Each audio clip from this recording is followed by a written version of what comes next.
Это вы. Вы стоите в стороне и смотрите, как все ваши возможности проходят мимо вас. Вы сидите и ждете, ждете, ждете. А может в следующий раз, может все-таки в следующий раз, может в следующий раз. Да, нет, я устал, может в следующий раз, точно в следующий раз. И вот появляется кто-то вроде меня, тот, кто запрыгивает на жертву и съедает ее. Возможно, в следующий раз, да? Так кто из присутствующих настоящий лев? Как только вы станете бесстрашным, ваша жизнь станет безграничной. Разница между мной и любым из вас в том, что я абсолютно ничего не боюсь.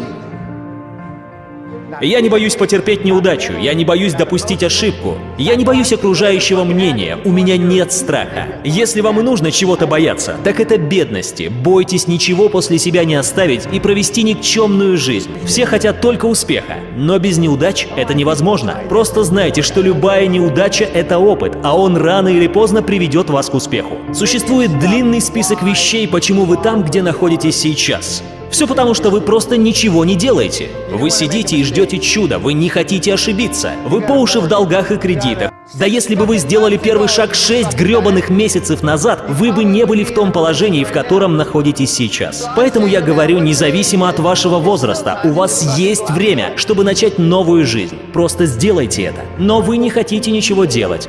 Но без денег вы ничего не сможете спасти. Пока вы не заработаете хоть какие-то деньги, вы никому не сможете помочь. Ни своей семье, ни тем более себе. Разве вы этого не понимаете?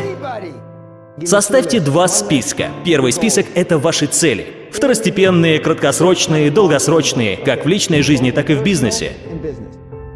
Во второй список вы записываете всех тех людей, с которыми общались за последнюю неделю.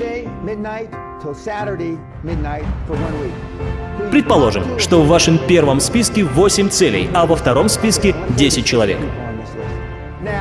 Теперь ставьте номер цели напротив каждого человека, с кем вы общались, чтобы понять, к какой из ваших целей тот или иной человек имеет отношение. В результате вы будете поражены и шокированы. Покажите мне своих друзей, и я покажу вам ваше будущее.